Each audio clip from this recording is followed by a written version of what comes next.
هاي قدرمانو دوستانو ستړي مشئ زه غوټې یم د چین دریو ستورمزلو د مارچ په 23 نیټه په لرې فضا کې د چین له تیانګونګ فضایي سټیشن څخه د چین د بېلابېلو ځایونو تاندو زده کوونکو ته په انلاین ډول علمي درس ورکړ. آیا تاسې پوهیږئ چې په ځمکنۍ کورې او لرې فضا کې د علمي ازموینو د پایلو ترمنځ څه توپیرونه شته؟ زه به په دې ویډیو کې اړوند مالومات تاسو ته دروپيژنم. لومړی د مایپول په نوم ازموینه ده. که په ځمکنۍ کورې کې د دوو جامدو توکو ترمنځ مایع واچوو او سراو یې نښلوو نو ډېر لنډ مایپول به جوړ کړو، خو په فضا کې بیا دا برعکس پیښیږي. ځکه په لرې فضا کې هوایي فشار کم دی نو هلته د مایپول اوږدوالی هم د ځمکې په پرتله ډېر اوږد وي.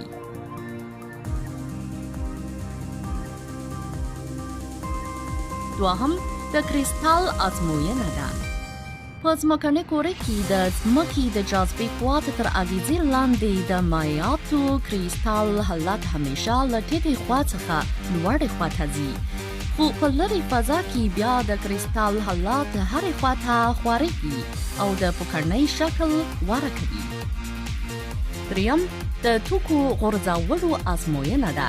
په ځمکنۍ کورې کې د ځمکې د جاذبې قوت له امله که یو وزن لرونکی توکی هوا ته پورته کړي نو ډېر ژر به پر ځمکې وغورځي، خو په لرې فضا کې د ځمکې جاذبې قوت نشته نو که یو توکی ګوزار کړئ دغه توکی به یوازې مستقیم حرکت وکړي او لاندې به ونه غورځي.